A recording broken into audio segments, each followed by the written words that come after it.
You're listening to the How to Talk to Girls podcast, where you'll learn step-by-step how to meet and seduce beautiful women, whether you're looking for one night of fun, a week-long fling, or a long-term relationship. I'm your host, Trip, and the episode starts now. Hello and welcome to the How to Talk to Girls podcast. I'm your host, Trip Kramer from tripadvice.com. On today's episode, we have an interview. As you can see, I've been doing a lot more of these lately. I decided to get back into some interviews and talking to some people and hearing what they have to say. And you're gonna like what Mr. Troy Francis has to say. Troy Francis is a dating coach, and he has come from the London scene, the Daygame scene. I don't know if you've ever heard about Daygame.com. Actually, let's see if they're still around. I don't know if they're still around. I know they kind of split up and broke up. Looks like there is a website still, but I don't know if they ever update it or this is even a thing anymore. But either way, he kind of comes from that scene. He wasn't part of that company, but he's here to share with us his entire guide, like A to Z here in terms of meeting women during the day. Now, I'm in full awareness that this is maybe not something that we're doing right now. I know that in the release of this episode, even though this is going to be on the podcast forever, but I understand that this is not something we're doing right now. So you might be thinking, well, Trip, why are you talking about this? But here's the thing. Eventually, and hopefully very soon, at least in the next couple months, you will be going back out there. This is not going to last forever. You're not going to be quarantined forever. You're going to be going out, talking to women, and this is going to be a thing of the past. And yes, you will have opportunities to go up to women and talk to them. And because of that, you need to learn how to do it. And so what better way than start taking notes now and start getting everything kind of figured out and get everything in order and do some studying because you have the time to do it. And this is your opportunity here. And we go over in detail every single step of what to do. I'm talking from approach and opening and what to say when you first see a girl, into continuing conversation, into the close.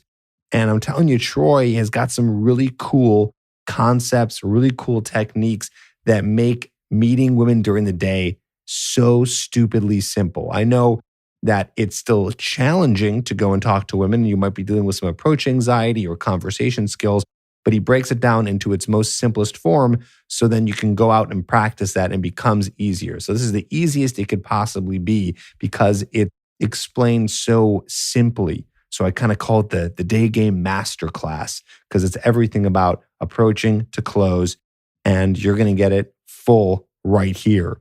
So yes, while you might not be doing it right now, I still wanted to do an episode on this so you can be prepared for going out there when it is time.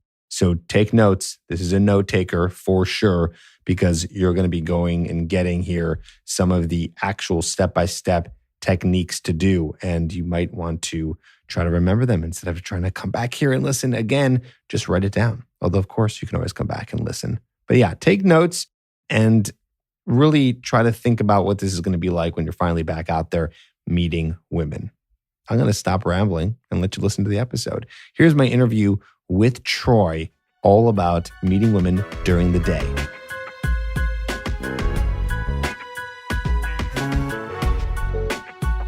What's up, Troy? How you doing, man?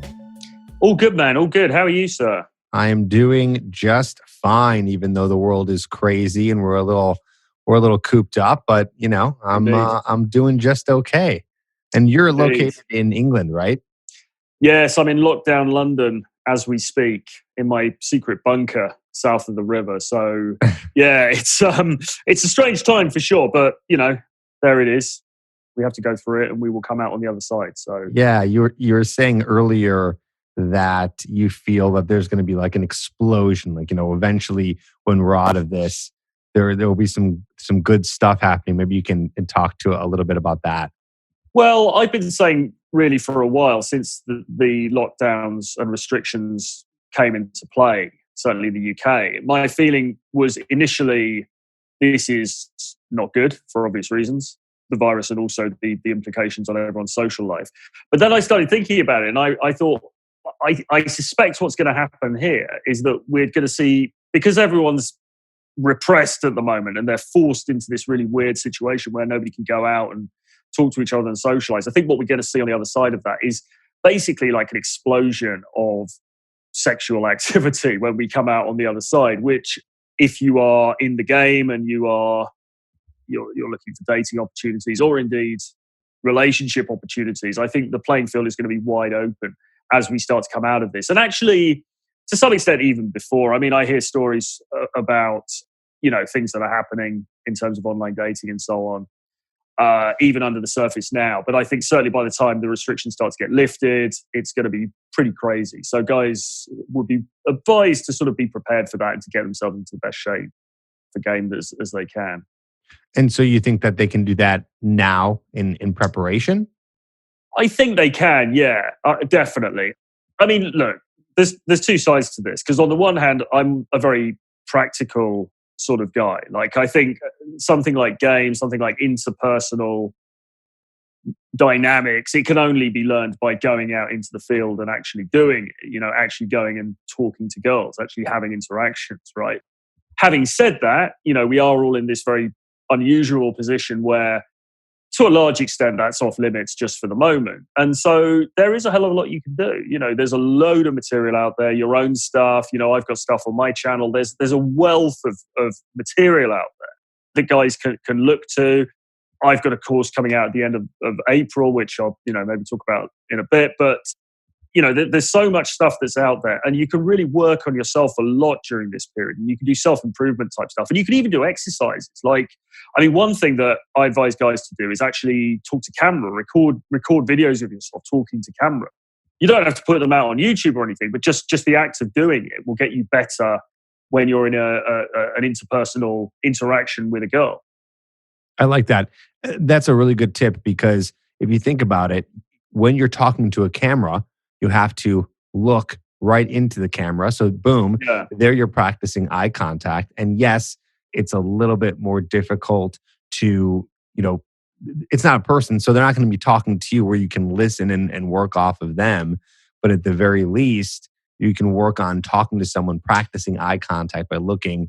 And also, it's a little weird, right? It's a little uncomfortable. You've probably never talked into a camera before. And you've probably never done it alone. And that's good, right? So that awkwardness, that weirdness, at least that's something that is somewhat similar to the awkwardness that you're going to feel when you're talking to a woman. So it's not exactly the same thing, but it is going to be a little strange to do that. So might as well try, right? Yeah, exactly. And I think just being able to talk for a period of time about a topic is a really useful thing, because guys, as you know, guys will have approach anxiety, and the question that people will usually have is, well, what do I say? How do I open? But of course, the opener, it's kind of irrelevant. The opener could be almost anything. The opener could be like, hey, I'm Troy. How are you? That could be the opener. The big problem that you've really got is, what do you do next? What do you say next? And in my experience, what you need to do is to keep talking for a period of time. You need to make an observation about her, and then talk around that for a little while, just so that she becomes comfortable and so that she's got something to kind of hook onto. But if you find that difficult, and a lot of us do without having had some training or some practice, then that can kind of stifle your interactions, because you can go up to the girl and say, hey, you're cute. And she goes, oh, yeah, thank you. And then it's a bit awkward. And then she just says, well, have a nice day. And she walks off. So to prevent that happening, the more practice you can have with just being able to improvise a little bit, the better. And I think you can do that on your own. You can do that as an exercise. You can set yourself a little, right, I'm going to talk for 1 minute about this random word or that random word. And you can really start to build that muscle. You actually just gave me an idea for another video, which maybe I'll do on YouTube. It'd be cool to do a video where I have random girls just saying kind of random sentences, and then you can pause the video and you can respond to whatever she says based off of what she says, and then keep on practicing that way. You know what I mean? Yeah, absolutely. Because I do sometimes think, I don't know if you feel this, but I do sometimes think, since I got into this, doing this stuff, like particularly YouTube. I've actually done my podcast for longer than YouTube, but I've been doing YouTube for a while. And, certainly my current channel I've had for over a year now. And sometimes guys will say, well, how do I get better at talking to girls? How do I get better in, finding things to say in social situations? And I sometimes think, do you know what? If you did a YouTube channel talking about it, that would really help. But of course, many guys aren't doing, what we're doing. So they kind of, in a funny way, they don't have that advantage. But then you think around it, and you sort of think, well, but the fundamental mechanics of it is just looking into a camera and talking about something and trying not to fumble too much. And anybody can do that. It doesn't matter if you're publishing or not. You can still do that as an exercise. Yeah, exactly. Exactly. And then hopefully prepare yourself for when you go out and do this in the real world. And that's what we're getting into on this episode, and really talking about what it means to meet women during the day. And I've done a few episodes on this before, but I'm interested in talking to you about it because every coach or instructor has a different way of going about it. I don't think any way is right or wrong. I think every way is just different for everyone, and there's so many different ways to skin a cat here. So I'm really curious with you, Troy. What are your steps in terms of going out and being able to successfully meet women during the day? And how does it start? Because I'm in belief that this is one of the best ways to meet women, and I'm sure you believe, because you told me you teach a lot of it and talk a lot of it, and it's such a great way because it's really practical. It's like you're always going out, you're always like running an errand, you can walk around. It's so available. Obviously not right now, but when the world gets back to normal and like it was before, it's so available to you. It's like, oh, you want to go try and practice conversation or get a date? Cool, go walk outside. Hopefully it's not freezing, but even in the times when it is, if you live in a city where people are walking around, it's pretty busy. I mean, really, what I'm saying here is you have a lot of opportunity. So I just wanted to dive in with you and hear what your kind of guide is from A to Z in terms of where to start and how to do it and some of the practical tips and how to get better. So you have the floor, man. Tell us how you teach guys and what you do. Yeah, sure, 100%. I mean, would it be helpful if I just talk a little bit about how I first got into it myself? Absolutely, yeah. In fact, I almost skipped that part over because I know there's probably a lot of guys listening who don't know who you are. And if they don't, well, here's your time. So tell us, how did you get into this? And how did you get better at it? And then what moved you to becoming a coach? And then we can go from there. Yeah, sure. I mean, so basically I've been in the whole sort of game, dating, pickup space really since the early 2000s. It was actually, like most people, I was listening to the Richard LaRuina interview that you did last week.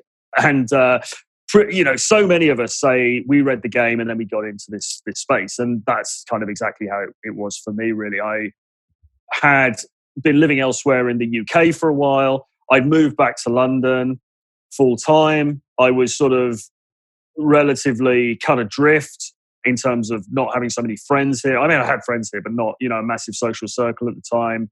And I had a bit of a dry spell. I had a dry spell for a number of months. And I've been reasonably successful before with going out and meeting girls, hitting on girls in Manchester, where I was living before, in the clubs and things. But it was very untutored.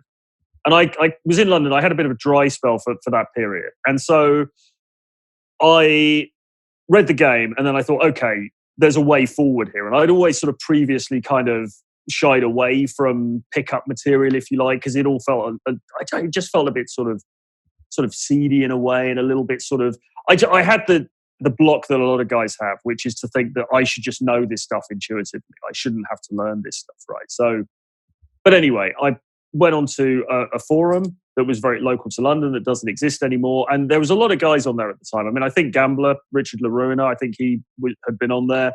Adam Lyons was on there. So I met Adam Lyons through this. Tom Torero later was on it. Nick Krauser. Quite a few different people came up through that message board. And, at first what we were doing a lot of was night game, because I was really into clubs. I was really into bars, all that kind of stuff. And so it's just a natural thing. We go to these posh clubs in London and go and meet girls and everything else.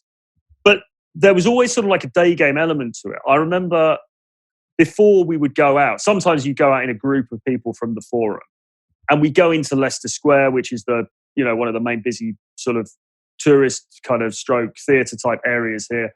We go into Leicester Square with people before we'd hit the bar or the club. And we'd say, right, okay, let's go and approach some girls. And we go and talk to like 5, 10, 15 or whatever girls, before going to the club. So day game was always sort of like an element of it, I suppose. But nevertheless, I'd always sort of seen it as a bit of a warm-up exercise in a way before doing night game rather than it being a thing in its own right. And then after about, I suppose it was 2006 or maybe going into 2007, guys started talking about Daygame as being this separate entity in its own right. And that was kind of when I started to really get into it and get really excited about it in its own right as a thing on its own, if you see what I mean. So what happened was, and this was quite a revelation for me, I'd never, apart from doing those sort of warm-up exercises prior to going to a club, I'd never really done Daygame properly. And on the forum that I was a part of, people were experimenting with different openers and different, ways of. What year is this right now? So this is sort of like 2006, I think, maybe 2007. I think 2006. It was quite early on. And people were experimenting with like different openers, different ways to start a conversation. And, for me, this was kind of mind-blowing because it's sort of like, so you mean you just walk up to somebody you don't even know in the street and, you're not even in a bar. She's not even drunk. There's no alcohol involved. This is, this is nuts. But somebody had said that he was using this opener of just walking up to the girl and saying, "Hey, you're beautiful," and then sort of stopping and sort of, "Hey, you're beautiful," and then I'm Troy, and like putting your hand out to shake. That was his opener, and I'm not making any comment on whether that's a great opener or not. It kind of probably isn't, but that was just something that this dude was experimenting with at the time. And so I thought, okay, sod it, I'm going to try this. So it was one evening, I'd been at work, and I think I'd met up with some friends afterwards. And I went through Euston Station, which is one of the big railway stations here. And I thought, right, I'm going to do this. I'm going to do this opener. I'm going to go to a girl and say she's beautiful. And I walked into a shop on the station concourse, and I saw a girl looking at some magazines or something, whatever she was going to buy. And I thought, right, I'm going to do it. So I stilled myself, and I was like, got G'd up to do it. So I went up to her and I said, "Excuse me, you're beautiful. I'm Troy." And I thought that the sky was going to open and that a lightning bolt was going to strike me, and I was going to get sort of like decimated off the planet or something. I thought this is, the earth is going to open and swallow me up. And actually what happened was she turned and she smiled and she said, "Hey, thank you. That was really not, thank you. That was so nice of you to come and say that to me. That was really, really cool." Now she blew me out. I didn't get the number. She said, she said, that was really nice. I've actually got a boyfriend, but thank you for coming up to me and saying that. It's made my day. Something like that. And we had a little bit of a chat, and then I just ejected. And that completely changed everything for me in the game. Just that one incident. Because even though I didn't get the number, and even though, I don't know whether she was making an excuse or what, it doesn't really matter. I realized in that moment that you could do this. You could actually walk up to anybody that you found attractive at any time of the day and start a conversation with them that could lead somewhere. And that was like that was one of the probably the most profound learnings that I had in my whole game experience, that you could do that. It's pretty mind-blowing, isn't it? I had a very similar I feel like a lot of guys who go through this and see success, that everyone has the same experience. It's like you don't think it's possible. And then it's not necessarily all the time does the first interaction, go as well as it did with you, where a girl doesn't completely reject you hard. But eventually, if you persist, you do end up getting that positive reaction eventually. And then you go, oh, wait a minute. Okay, so this doesn't have to be so bad. And this is actually possible. And then eventually, the guy ends up getting an even better interaction where he even gets a number from a girl. And then boom, your mind is just completely blown. Like, wow, this doesn't have to be at the bar or the club, like you were saying. Yeah, exactly. And actually what happened for me was that it then quite quickly became almost addictive. And you almost can go too far the other way, because I was working a corporate job at the time. So I was traveling on the subway every morning into work, and you'd see all these pretty girls around. And it can almost become this thing where you think everybody is fair game. Everybody in the city, suddenly it becomes, and then you get that guilt if you don't approach her, and you saw a really hot girl and you really fancied her, and then for whatever reason you don't approach her, then you feel bad about it for the next 2 hours, because you think, oh God, I just should have gone up to her, So it's, in one sense, it's amazing because you've got all of this choice that you didn't think you had before. But on the other hand, you have to be a bit careful about it not becoming this all-consuming thing that you're just doing the whole time and feeling really bad about yourself if you don't do it, which is kind of where I got to. But I mean, I've had an amazing time with it. I continue to have an amazing time with it. And I would just approach as much as I could. And those approaches then started to turn into numbers, and then the numbers would turn into dates. And then the dates turned into actually ending up having sex with the girls. And once that started to happen, once I realized this was possible, it just, as I say, it changed everything for me. Because if you think about all the rigmarole of going to a club, you've got to dress up, you've got to go out quite late at night, you've got to have money to get in and pay for drinks, you've got to deal with all the BS with the doorman and the cock blocks and all this kind of stuff. All of that was instantly taken out. And instead, you could be walking down the street and just see a really, really amazing girl. And, in many cases, be able to just walk up to her and just start a conversation with nothing getting in the way at all. And it was just incredible, and it led to some of the most fruitful years of my game experience, if you like. So during this time, then you must have picked up a lot of techniques or things that you could use, or better practices in terms of being able to meet women during the day, I'm guessing, right? Which is why you do what you do.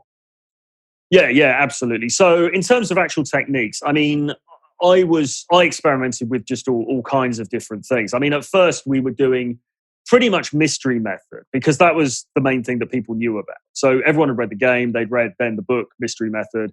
And so we were effectively trying to recreate mystery method, but just in a shopping mall as opposed to a banging nightclub, basically. And that worked to an extent. I think anything can work if you present yourself well, if you have the confidence and the sort of you go in with energy and charisma and everything. But what then happened was that some guys in London were really, really focusing on Daygame specifically, and they kind of formulated it into something that became known as the London Daygame model. And the people that did that it was basically an organization called Daygame.com, which I don't think really exist anymore. But the people who were associated with that were a guy called Yad, who was a dude living in London at that time. And then people like Tom Torero and also Nick Krauser, who wasn't part of that company, but he became very well known in Daygame circles and has done a lot of work in the field. And I think it was actually Nick Krauser and Tom who devised this thing called the London Daygame model. And that's broadly what I follow in terms of my technique. So should I go through the steps of that? Yeah, let's do it. So maybe we can start from the very beginning of, the approach and kind of what to do from there. Yeah, absolutely. So basically, the London Daygame model, and it was called that just because, London's a cool place to do Daygame, right? Loads of pedestrians, very walkable, et cetera, et cetera. And a lot of guys were doing it in London at the time. But people have done this all over the world. So it's not like just a UK thing or anything like that. It's got 5 steps. The steps are open, stack, vibe, invest, and then close. So if we go through them from the beginning, so the first one obviously is open. So and this is the thing that everyone gets nervous about. They're not sure, what to do. So in the London Daygame model, the open tends to be, you see the girl you're attracted to, you go up and you pay her a compliment. Now, that in itself is controversial because, with the history of like negging, guys think, oh no, but if you go and pay a compliment, you're like supplicating and all of that. In my experience, that's not the case. So all I do is I'll see the girl, I'll go out to her and say, listen, I just saw you. I was over there, I just saw you, and I noticed that you look really cute. So I had to come up and speak to you. Hi, my name's Troy. And that is the opener. That opens the conversation. Okay. Now, the reason that, in my view, that's effective is because you're being very upfront about why you are stopping her. Okay. There's no prevarication. You're not sort of pretending that it's something else. There can be no doubt that, you want to be friends with her, or you kind of want to, I don't know, go shopping with her or ask for some fashion advice or something like that. It's very, very clear that you're going up to her because you're attracted to her.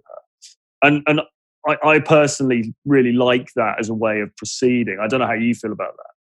Well, I don't necessarily tell guys to use a compliment, But it's an interesting balance, right? Is if you go in too indirect, it doesn't lead anywhere, right? So if you go like asking for directions or some sort of kind of I don't know situational opener, it's harder to get to that point to let the girl know, hey, I'm here because I'm interested in you. Yeah. So what I do, and again, there's different ways to do this. So I'm not putting down what you're saying in terms of the opener, but I just do it a little bit softer. So I just tell Mm. guys, go up and say, hey, I'm Trip. I had to come meet you. So it's kind of Yeah. It's direct. implicit. She gets the idea. I just don't put out the compliment right away. Yeah. But Yeah. I want to hear what you have to say about that. So you found a lot of success though using the direct compliment in the opener. Yeah, I mean, I've used direct compliments. I mean, I do a variety of things, right? I mean, and so the other thing you've got is the question between direct and indirect, which is the age old question that people always talk about. And as you say, I mean, I do indirect sometimes for sure. Yeah, if it And calls for it, right? yeah, yeah. And when I coach guys, I'll often get them to do indirect as a warm up because it's kind of Nice. easier to. You can walk up and say, hey, do you know where Starbucks is? Do you know where the Apple store is? Yeah, exactly. Love it. Love directions as a Yeah, warm up. Yeah. yeah. And I'll do that myself to warm up, and sometimes I'll do that to open. I mean, but like you say, the difficulty you've got then is how do you then transition that to a conversation about the fact that you want to take her for drinks or that you're attracted to her. It can be clumsy because the other thing is they kind of know, don't they? I mean, well, either they don't know and they think that you're asking where Starbucks is, and then you say, oh, by the way, I have to say, I know this great cocktail place. It's weird. It's not smooth. Yeah, yeah, yeah, yeah. And she'll just be like, well, why didn't you just have the balls to say that in the first place? Or she kind of knows already that you fancied her and she knows that you've bottled out of it. And so she's going to sort of lose respect for you. So also as well, I think it's partly down to temperament. I mean, I'm a kind of a cut to the chase sort of guy. Do you know what I mean? And because I've been quite lucky to live in London where the population is big, you won't, generally speaking, you're not going to see the same person twice, etc. Something like Manhattan or, slightly smaller, but that sort of scale, I just like to churn through. So I like to go up and say, hey, listen, I saw you, you look really cute. And there it is. And then you move into the rest of the model. But, I mean, there are different ways of skinning a cat. And obviously, what I tend to do, if it's out on the street where there's a lot of space around, I tend to go direct. If it's somewhere where socially it's a little bit more difficult, both for her and also for me, but, for her, I might go a little bit more indirect. So if I'm in a store and I see a girl that I'm interested in, I'll probably tend to go indirect then. And also there's more to talk about then as well, because you've got stuff around you. You can talk about the surroundings, you can talk about the items on sale and things like that. So it kind of depends really. You've got to calibrate it. But I mean, I've taken it as far as going up to the girl and saying, as a joke, going up to the girl and saying, I just saw you over there and just as you're walking past, I just fell in love with you. Now that's kind of goofy, and it's sort of like it sounds chody, but obviously it's all down to the delivery and it's down to the way you look at her, right? And they know that you're doing it as they kind of know that you're a player and you're doing it from that perspective, and so then it becomes quite a cheeky kind of thing to say. So I've even taken it to that extent, which people may or may not agree with, but for me it's worked really well. Cool. Okay, cool. So you deliver your opener. Yes. Now what? Now what happens? Because there's only so many responses that come out of their mouth when you do any of these openers, right? Like there's like Yeah. so that's kind of in a good way. So you're kind of you can always be prepared since it's usually the same kind of response. So where do you take it? Well, then, in my view, and this is how the London Daygame model goes, is you then need to take some responsibility for carrying the conversation. And of course, the classic thing that people tend to do is to just go in with a load of questions. So what are you doing out today? Have you bought anything yet? Where do you work? Where are you from? Blah blah blah. And that's always sort of the number one mistake that you want to try and avoid. I mean, I think you can actually get away with some questions, but you want to try and avoid that. You want to carry the weight of the conversation a little bit at first. So the way that we do it is by making assumptions about her and then stacking those assumptions. So the classic things that you can talk about are where she's from, maybe what job she's got or what she's currently doing. So if she's got like a load of shopping bags, you might say, oh, I see you're a keen shopper. It looks like you bought all of Harrods there. But then you want to spin off from that and just go into a little story, a little bit of storytelling. It doesn't have to be like, Don Quixote or something, not elaborate, but you just want to take it off a little bit. So you talk about something. So you might say, oh, you looks like you bought all of Harrods there. I used to know a girl who works at Harrods. Did you know that they insure each shop worker for XXX million because they only hire the most attractive girls in the whole of London? And this girl that I knew, she was one of the most attractive girls. And then you just take it off into a little narrative like that. And what you're waiting to happen is for her to hook into something that you say and then make some contribution to the conversation herself that you can then build on. Cool. Does that make sense? Yeah, it makes perfect sense. So yeah, I just want to kind of summarize it. It's doing assumption stacking.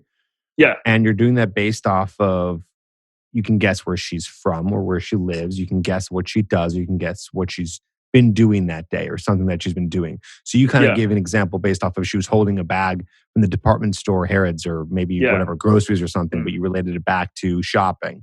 Yeah. Let's make it even harder.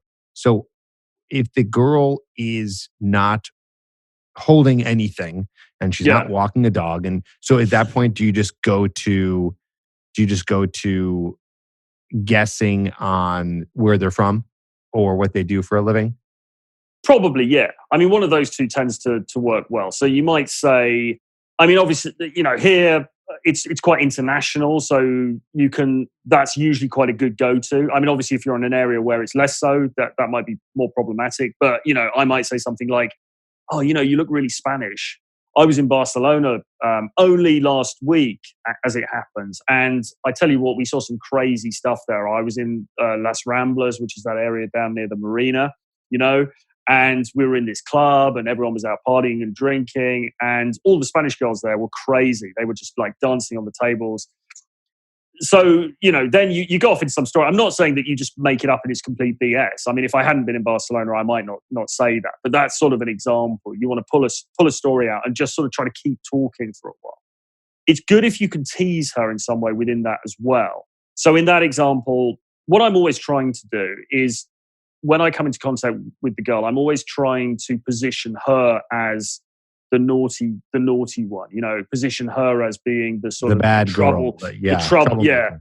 The troublemaker. So, and without getting into stereotypical cliches, but you can get away with, you could sort of say, oh, my mum warned me about Spanish girls. She said they're really crazy, And then you can almost take it in the other direction, say, I'm just such an innocent English gentleman. I've got to be a little bit careful here because I can tell that, you've got that fiery Latin look in your eye, and sort of go off on that. And so you're trying to do two things at the same time. You're trying to talk for a period of time to give her time to acclimatize herself and adjust and see a bit of your personality. And you're also trying to tease her a bit and tease her in a very specific way. So you're positioning her as being a little bit naughty.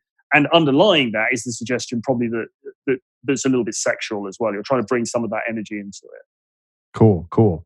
All right. So yeah, let's keep moving along here. So you're doing some of this assumption stacking into some storytelling. And I know that a lot of guys, because I'm putting myself in the shoes of a beginner, right? I know this because I've been studying it and doing it for so long. So to me, it's just like, yeah, got it. And I can tell the guy who's listening might be like, wait, what? Like, that sounds hard. That's really advanced. Like, I freeze up. I can't do that. So I'm just going to go ahead and say, and I'm sure you agree with this, Troy, is that you're not going to get it right away, but you just got to go out and practice it. It's a skill that needs to be practiced. It's a muscle that needs to be strengthened, to be able to just kind of pick something and improv and go off of whatever, they look like or what they're doing and just kind of have fun with it. It's just something that needs to be practiced to get to that point. Yeah, completely. And the one thing that I would say on that as well is that it's tricky when you start, and it can continue to be tricky even after you've had the practice. I mean, sometimes, depending on how warmed up I am, how much momentum I've got, I might find myself standing there thinking, oh shit, what do I say next? Now, as it is, the other thing that you can do is you don't have to reinvent the wheel every time. You can have, certain stories that you always tell, certain and this is different to being scripted, because I'm not saying you just go on the internet and learn a load of stuff, but you will start to develop things that you can use more than once. You can say the same sorts of things. I end up saying the same kinds of things time and time again, and they still work. You've got to make it appear fresh and spontaneous, but that makes it a little bit easier. One thing that actually influenced me greatly was, and I forget who said this, but I read somebody who talks about this stuff, and he said, just lower the bar. Just don't think that you have to go out and be the world's greatest, verbal improviser, because you really don't. Just lower the bar. And the other thing that I always say is that a lame approach is better than no approach at all. So I'm sure you found this as well. Sometimes you can go in and you will get brownie points for having approached, and for coming, for having the balls to approach, and for having the sort of the social chutzpah to do that. And girls will be surprisingly, not always, but in many cases, girls will be surprisingly forgiving if you then mess up a little bit. You've still got a little bit of leeway. So it's not like everything has to be perfect. I think what's really important is the confidence and the energy that you come in with. If your story's not amazing, you're not going to win a Hollywood, you're not going to win like an Oscar for screenwriting for your story, but it doesn't really matter. I mean, the main thing to do is to just keep talking. The other thing as well is, and this works in Daygame particularly well, but it also works in Daygame. It doesn't actually matter that much what you talk about. It can be a little bit nonsensical, because she's not going to remember it afterwards. Yeah, she'll remember almost nothing of it. Yeah, exactly. The main thing really is to lower the bar and not put too much pressure on yourself. But at the same time, if you can practice improv, you can practice talking in front of a camera, all that kind of stuff, that is also going to help you out. Cool. I like it. Okay, so we went from opener to stacking. What was the next part? So the next part is vibing. So what you're really waiting for is for what they call the hook point, which is when she hooks on to something that you said and she starts to invest a bit in the conversation herself. So what might happen is, say you were talking about Barcelona and you were saying you were staying in this particular part of town and you were at all these crazy parties. If she at some point goes, oh, were you at La Luna bar? She's then hooked, because she has asked a question, and that indicates, even if only in a subtle way, that she's happy about the interaction. She wants the interaction to continue. So you're waiting for her to indicate, and it's usually by her asking a question, but not exclusively. You're waiting for her to sort of hook, so that you know that she's interested, so that you know that she is in some way sort of on board with this, and she's happy to go with you on this. And when that happens, you can then start to slowly sort of reduce the energy a little bit. And what you want to do then is vibe with her about whatever it is you're talking about. So, it might be you say, oh, I think you're Spanish, I was in Barcelona, blah, blah, blah. She might say that you're wrong. She might say, well, no, actually, I'm Italian. And then you say, oh, whereabouts in Italy? And she says, Rome. You say, oh, I was in Rome one time. We had this really great time. We hired scooters. We were driving around. It was like Roman holiday with Audrey Hepburn, blah, blah, blah. And then you might say something like, oh, but, I have to be a bit careful because my mother warned me that the Italian girls are really naughty and I'm very innocent English gentleman. So, I've got to be careful. Then she might say something like, oh, no, don't be silly. That's, it's not like it at all. And then you want to go into the vibing. So then you might say, oh, so you're one of those good Catholic girls, aren't you? And, at the same time, you're giving her that eye contact. You're sort of raising the eyebrows a little bit. You're sort of trying to inject that sexual energy, not in a creepy way, but just in a sort of subliminal way, trying to inject a bit of sexual chemistry into the thing. Yeah, tension. Yeah. And then you're going backwards and forwards with her. And that's like the vibing stage. Okay, cool. So now you're in convo. Where are we minute-wise into this conversation with the girl? Well, there's an idea that the perfect Daygame interaction lasts for 7 minutes, which is meant to be long enough that it's solid, that the number is solid, but it's not too long that you're there for hours and she's getting bored out of her mind or whatever. I personally don't entirely adhere to that. I think you can do this a lot quicker. I think you can do the whole thing within, I don't know, certainly under 5 minutes, maybe even in 3 minutes or something. You can sort of truncate. Say again? And get a solid number. Well, here's the thing, right? I think we all have to accept that all of this stuff, there's an element of numbers, right? You need a certain amount of volume in order to get where you want to go. And the thing that I found with Daygame is that it can be very unpredictable. So you can have a really, really long, intense conversation with somebody. You can think, oh my God, this is amazing. We've connected on so many levels. You might even go on an instant date, which is, as you know, when you might take her to say, listen, let's go for a coffee. You take her to Starbucks. You actually sit with her for 20 minutes. Think, wow, this is amazing. We like the same films. We're so on the same level. And then you message her and she doesn't come back to you. On the other hand, you can meet a girl and you chat with her for 2 minutes and you take her phone number and then you message her and then she's at your place, 2 nights later. So there's an element of unpredictability about it. And you can argue it both ways, right? Because on the one hand, you can say the interaction needs to last for longer because that way the number is going to be more solid. But then Paul Janker, who was the well-known New York Daygame dude from the early 2000s, he would say, well, no, you want to keep the interactions very short because you want to leave an element of mystery there so that you've swooped in, you've charmed her, you've got the number, and then you disappeared again. So you haven't had time to mess it up. So there are sort of opposing views on this. Myself, and I think this is partly a personality thing, I quite like keeping it relatively short and sweet. But if you're doing anything between 5 and 7 minutes, I think that's absolutely ample for it to be solid for sure. Cool. Okay, cool. So then we got vibing, and then from there.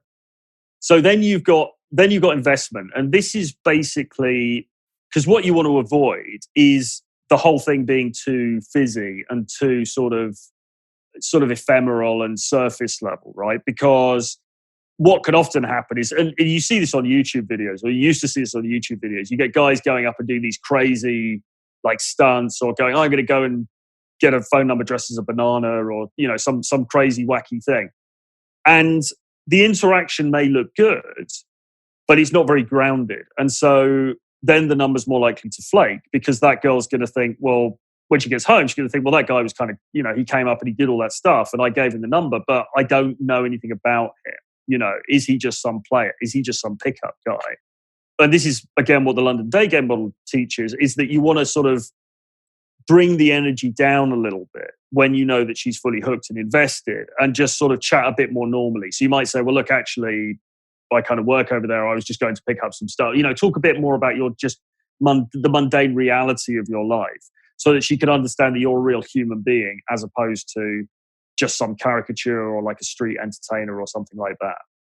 That makes sense, because otherwise it's just going to be a big joke to her. It's not going to be very memorable. You have to get that investment. How do you know when she's invested? Well, after the hook point, she has, she's basically shown that she's invested, but you probably want to test that a little bit, So I would stay in attraction, say she asked you a question. That's a hook point. That indicates that she's somewhat invested in the interaction. But I would keep the attraction type stuff, the high energy, the flirty type stuff going for a few beats more, just to make sure. Do you know what I mean? But once she's sort of, and you'll learn to pick up these signs as you go along, but once she's giving you good eye contact, she's sort of asking you questions, she is finding ways to continue the conversation, you get to that point and then you think, okay, I can tell now she's kind of into this. So now I'm going to dial it down. And I think it's an instinctual thing, but I think after she has maybe asked a couple of questions, or, if she taps you on the arm or makes any sort of physical contact, that's obviously a great sign. Little shifts in body language. After you've seen a few of those indicators, you might think then, okay, listen, I'm going to now turn things down a little bit. I'm going to be a bit more normal. I'm going to go into more of the actual average chody guy type conversation to show her that I'm not just this crazy player kind of caricature. So you've got to look for a few indicators, but I think at that point you can tone things down. And then we move into the close, right? Exactly. So then what you want to do is close. And you've always got to, every time you go into an interaction, it has to be with the intention of closing. And this is what's good about this model, by the way, because it gives you a very clear roadmap of what needs to happen in the interaction. And the final bit needs to be, you need to get her contact details, because otherwise it was just a nice chat and you're never going to see her again. Now, there's two things you can do. You can take her on an instant date, which we mentioned before, which is you say to her, listen, I've got to go to a meeting in a bit, but I've got 20 minutes. I was going to grab a coffee. How about you come along with me? and we can chat a bit more there. There's a coffee shop down here. You can do that, or you can get her number, you can get her contact details. I prefer these days to get the contact details because, for the reasons I mentioned before, really, you can go on instant dates. I think it's debatable whether they really solidify the number or not. Sometimes they don't, and then you've just wasted 20 minutes, half an hour, on this thing. So I like to get the number. So what I do is I will always make some sort of time constraint excuse. So I'll normally say, after the conversation's been going along quite nicely for a bit, and you've gone more into that normal rapport type stuff, I'll usually say, listen, it's been really nice chatting to you, but I've got a friend waiting for me. I've got to go and meet him in 5 minutes. However, we should definitely continue this at another time. Let's exchange numbers and then we can meet for drinks in the week. And what I will generally do is then have my phone out. I'll get it to the page where she can type a number in and actually hand her the phone, which is a classic old school move. Just hand her the phone, say, put your number in there. I'll drop you a message in the week. And then hopefully at that stage, she's invested enough that she will just put her number in and you can then send her a message from there. Cool. I like it. That's awesome. That sounds like a pretty full guide here in terms of what to do. And yeah, my last question for you would be, how do you know when you're doing well? Do you have an idea or any numbers of closing rates or any ratios to kind of reach for in terms of numbers to, how many numbers are going to respond to you and things like that? Like, how do you measure success? Well, I think it's complicated slightly. It depends on certain variables, right? So like where you are geographically, like London, although it's very good in terms of the population size and the number of girls, I get far more numbers if I go to Eastern Europe. So if I go to Kiev or if I went to Russia, I could go out and speak to 10 girls and I might get 9 numbers. In London, I might get 3 to 5, depending on how good a day it is, or whatever, but something within that range. So there's partly that. Obviously, there's level of experience and all that kind of thing. I mean, Nick Krauser, who was a very prolific day gamer, said that he went from approach to close, that is to say, actually ending up sleeping with the girl or going into some sort of dating relationship with her. He was about 11%. Paul Janker, who was an incredibly good-looking, as we know, Harvard-educated, suave kind of player type, he was about the same. He was about 11%. But he probably could have had a higher score, but he was very, how do I put it, quite ruthless with these girls. He would basically invite them straight to his apartment for a date, and if nothing happened, he'd end the interaction, which is quite a ruthless way of going about it. So what he could have done was like maybe dated them a bit more, taken them even sometimes on a couple of dates, and then maybe his score would have been higher. So it depends on a number of variables, but that sort of 11%ish number has been mentioned for actual going from a cold approach to actual sleeping with the girl, has been mentioned by a few people, and I don't think it's that far out of kilter. Now, guys may listen to that and think, well, that sounds terrible. That's you mean I've got to go in, but if you think about the fact that if you spoke to, you can work it back from there, how many girls you would have to speak to in order to sleep with how many. And actually, when you think about it, that's not such a bad thing. There's another thing that you can do to even it up a bit though as well, which is to go off IOIs. So when you're seeing indicators of interest from girls, and when you do that, so you're only approaching those girls who actually give you an indicator of interest of some kind, then you can get as high as like a 50% close rate. So it kind of depends on a number of different variables. I think you have to accept that you do have to put a bit of volume in if you're going to get good at this. But the results are very achievable, and they're quite consistently achievable as well once you work out what that ratio is for you. I like it. That's awesome. Dude, this was great. This was great kind of getting to know everything in terms of how to meet women during the day and kind of what to look for and what to practice. If guys want to find you or listen to your advice or work with you, how can they do that? Well, there's a number of places. The first thing to say is to follow me on YouTube. If you just type in Troy Francis, you will find my YouTube channel. I'm posting content on there Monday to Friday very regularly. So check me out there, do live streams, interviews like this, different things, lots of dating and advice and so on. My website is called realtroyfrancis.com. So you can go there for different articles and most of my other stuff. Yeah, that's pretty much it, really. I do a daily email as well, Monday to Friday. So if you go to the YouTube channel, you'll see links to that. It's worth getting on my daily email list so that I can keep you updated about new products and books and things that I've got coming out. My course, Charisma and Dating Academy, is coming out on the 30th of April, by the way. It's open for 5 days, 30th of April to May the 4th.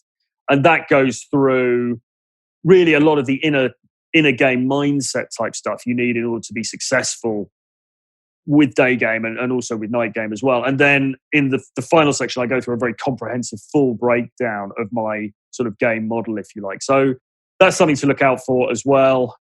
So, follow me on YouTube, go on the email list, and I'll be sending out more details on that soon. Cool. Awesome. Thanks, man. Thanks for doing this. This was definitely a lot of good information here, and I'm glad we got the chance to speak, and hopefully we can do something on your channel sometime soon, which would be awesome. And definitely. That's it, man. Thanks a lot for doing this, and thanks for helping out. Good stuff. Awesome, man. Great to be here. Thank you.